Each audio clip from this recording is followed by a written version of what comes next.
अस्सलाम वालेकुम जी। मेरा नाम रियाज और आप देख रहे हैं हमारा चैनल इजी फ्रीलांसिंग विद रियाज। अच्छा, हमारा जो आज का पर्पस है वीडियोस लेके आने का, उसमें कुछ हमारा जो ऑब्जर्वेशन थी सोशल मीडिया पे, कुछ लोगों की पोस्टें देखी, कमेंट्स देखे और कुछ लोग जो है हमें असरार कर रहे थे, पूछ रहे थे, तो हर बंदे को बताना जो है पॉसिबल नहीं था। तो इसके लिए हमने कुछ वीडियोस बनाने का सोचा। हमारा जो मकसद था, हमारा मकसद तो ये था कि हम हर स्किल्स के ऊपर वीडियो बनाएं और लेक्चर बनाएं, हम लेसन बनाएं ए टू जी तक, जिसमें हम प्रॉपर गाइड कर सकें अकाउंट क्रिएशन से लेके आपकी सक्सेसफुल जो है वो ऑर्डर्स तक।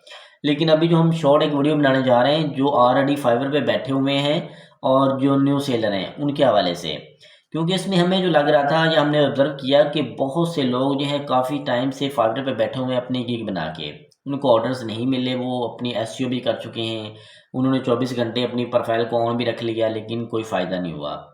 तो इसमें हम आज डिस्कस करेंगे और साथ में डिस्कस करेंगे कि अगर उनको ऑर्डर्स नहीं आ रहे तो क्या उनको मूव होना चाहिए किसी और प्लेटफॉर्म्स पे। हम थोड़ा-सा जो है इसके बैकग्राउंड में जाते हैं कि क्यों क्यों जो न्यू सेलर थे उनको ऑर्डर्स आना बंद हो गए। फाइवर ने ऐसी क्या चेंजिंग अपने आप में लेके आया है कि जो हमारे जो न्यू सेलर हैं वो उनके लिए जो डिफ़िकल्टीज़ पैदा हो गई, जो उनके लिए जो ऑर्डर्स आने के जो इम्कान थे, जो पॉसिबिलिटीज़ थी वो कम हो गई। उसमें जो आज से 6 से 7 महीने पहले जो फाइवर्स पे हर जो दूसरा बंदा था, तीसरा बंदा था वो कामयाब हो रहा था, जो मेहनत कर रहा था, आज वो लोग क्यों कामयाब नहीं हो रहे? इसमें 2 वजह थी। इसमें एक अच्छी चीज़ भी थी और इसमें एक बुरी चीज़ भी है जो न्यू सेलर के लिए थी। अच्छी चीज़ तो ये थी कि वो बायर के लिए जो चीज़ थी ये बहुत बेस्ट थी, जो फाइवर अपने आप में चेंजिंग लेके आया है, लेकिन न्यू सेलर्स के लिए ये चीज़ बहुत टफ़ थी। वो चीज़ थी कि हम उसके थोड़ा-सा इसको डिस्कस करते हैं, आपको आइडिया हो सके, क्योंकि आज से जो पहले फाइवर था और आज उसमें क्या डिफ़रेंस है। पहले जो था फाइवर पे बाय रिक्वेस्ट शो होती थी, जो बंदा जो काम करवाना चाह रहा है, उसकी वो अपनी पोस्ट लगाता था कि मैं ये काम करवाना चाह रहा हूँ। क्या होता था कि वो आपके पास न्यू सेलर या जो ओल्ड सेलर हैं, जो जो लेवल 1 पे हैं, लेवल 2 जितने भी लोग थे, उन सबके पास वो शो होती थी कि ये बंदा ये काम करवाना चाह रहा है, उसकी इतना बजट है। अब लेट्स सपोज़ कि एक बंदा लोगो एनिमेशन करवाना चाह रहा है, उसका जो बजट है वो $100 है और उसमें जो न्यू सेलर है वो क्या करेगा, उसको करेगा मैं $50 में कर दूँगा। जो थोड़ा-सा एक्सपीरियंस है वो क्या करेगा, वो करेगा मैं $75 में कर दूँगा। जो प्रॉपर था लेवल 1 या उससे ऊपर जो लोग बैठे हुए हैं वो क्या कहेंगे कि हम इसको $100 या हम 150 में करेंगे। उसके लिए ये जानना टफ़ था जो बायर था कि कौन-सा बंदा उसमें कौन-सी कैपेबिलिटी जो उसको कर लेगा। तो उसके लिए टफ़ था, लेकिन न्यू सेलर के लिए ईज़ी था कि अगर वो उसके पास प्रपोज़ल जा रहा है और अच्छा प्रपोज़ल बना हुआ है, तो वो क्या करता था, उसको एक्सेप्ट कर लेता था। उसका पोर्टफ़ोलियो देखता था, उसको एक्सेप्ट कर लेता था।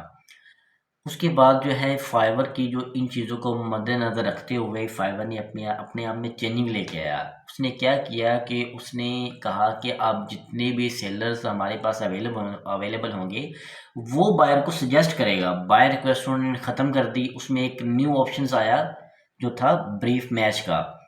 बेसिकली ब्रीफ मैच है क्या? इसमें काफ़ी लोग जो फाइवर पे बैठे हुए हैं उनको इतना ही नहीं पता कि ब्रीफ मैच है क्या। काफ़ी लोगों ने उसको ऑन ही नहीं किया होगा। जिन्होंने ऑन किया हुआ है उनको थोड़ा-सा आइडिया तो है, लेकिन उनको अभी भी ऑर्डर्स नहीं मिल रहे। ब्रीफ मैच में ये होता है कि फाइवर्स आपके कीवर्ड्स के साथ जो बाय रिक्वेस्ट है उसको मैच करता है। जब मैच करता है तो वो क्या करता है, जितने लोगों की मैच होगी सिर्फ़ वही बायर के पास रिक्वेस्ट भेज सकते हैं। आपको एक नोटिफ़िकेशन आता है कि आपकी जो रिक्वेस्ट है, आपकी जो है फलाँ बंदा जो है अब वो उसने रिक्वेस्ट की है, उसके साथ आपकी मैच हो रही है, प्रोफ़ाइल मैच हो रही है, आपका कीवर्ड मैच हो रहा है। आप उसको बिड कर सकते हैं, आप उसको रिक्वेस्ट भेज सकते हैं। तो ये जो चीज़ें बहुत कम लोगों के पास है, जो लेवल्स के हिसाब से बैठे हुए हैं, जो न्यू सेलर उनके पास ये चीज़ नहीं आ रही। इसलिए आपके पास जो ऑर्डर्स आने के इम्कान हैं वो बहुत कम है। दूसरी जो चीज़ है कि अगर काफ़ी टाइम से जो लोग बैठे हुए हैं उनको चाहिए कि अपने जो है कीवर्ड्स जो हैं उस पे ध्यान दें, अपने कीवर्ड्स अच्छे करें। ये जो पहली है जो बात आपने करनी है वो ये करनी है कि अपने जो कीवर्ड्स पे ध्यान दें, उसको ठीक करें। सेकंड जो चीज़ है वो ये चीज़ है कि आपकी प्रोफ़ाइल अच्छी बनी होनी चाहिए। जो थर्ड प्रोफ़ाइल है आपकी प्रोफ़ाइल पिक्चर अच्छी होनी चाहिए। फोर्थ नंबर पे जो चीज़ आती है वो ये थी कि आपके पास पोर्टफ़ोलियो होना चाहिए। अगर जो न्यू सेलर वहाँ पे अवेलेबल अभी भी बैठे हुए हैं गिग बना के, वो इस चीज़ को फ़ॉलो करें कि उनके पास पोर्टफ़ोलियो अच्छा होना चाहिए। नंबर 5 पे जो आता है, जब आपके पास जो उसका कीवर्ड मैच करेगा, उसके बाद ही आपको आ सकती है। वो कब होगा, उसके लिए आपको 2 चीज़ें चाहिए कि आप अपने आप को ऑन रखें और उसकी एसईओ करें। जब आपके इंप्रेशन अच्छे आएँगे, क्लिक अच्छे आएँगे, देन जाके आपको ऑर्डर मिलने के चांसेस हैं। जब आपके पास कीवर्ड मैच हो गया और आपके पास जो बाय रिक्वेस्ट शो हो जाती है, तो फिर आपके पास आगे एक चीज़ और आती है कि जब वो आपसे ये बात करता है कि आपको पोर्टफोलियो क्या है, आपने कितने ऑर्डर्स कर लिए हैं, ये चीज़ वो देखता है। जो रेटिंग अभी भी एनए बैठे हुए हैं उनके लिए, जिनकी रेटिंग नहीं है, जिन्होंने कोई भी ऑर्डर फाइवर पे नहीं किया, उनके लिए बहुत टफ अमकान है कि उनको ऑर्डर्स मिलें। तो क्या करना चाहिए, उनको 1-2 ऑर्डर्स ले लेने चाहिए। बेशक वो जो है वो पेड ऑर्डर्स ले लें, क्योंकि जब तक आपकी जो रेटिंग एनए है, जब तक उसको आप रेटिंग में कन्वर्ट नहीं करेंगे, तब तक जो है वो आपको जो ऑर्डर्स नहीं मिलेंगे, या अगर मिलेंगे भी तो बहुत टफ है।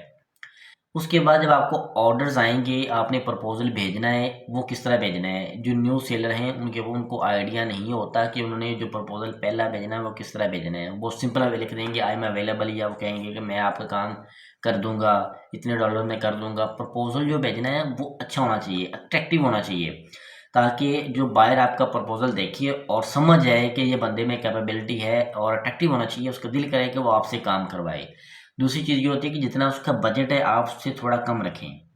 अगर आप कम रखेंगे और आप आपका अट्रैक्टिव है, तो उसको काम कर देने में भी मज़ा आएगा और आपको काम करने में भी मज़ा आएगा। जो उसके बाद आपने जब प्रपोज़ल बनाना है, तो उसमें आपने चैट जीपीटी का सहारा लेना है। जब आप वहाँ से अपना थोड़ा-सा आइडिया लेके, जब पोर्टफोलियो आपके पास अवेलेबल होता है, पर आप जो है अपना प्रपोज़ल है वो वहाँ से बनाते हैं, वो आपको एक अच्छा बना के देगा।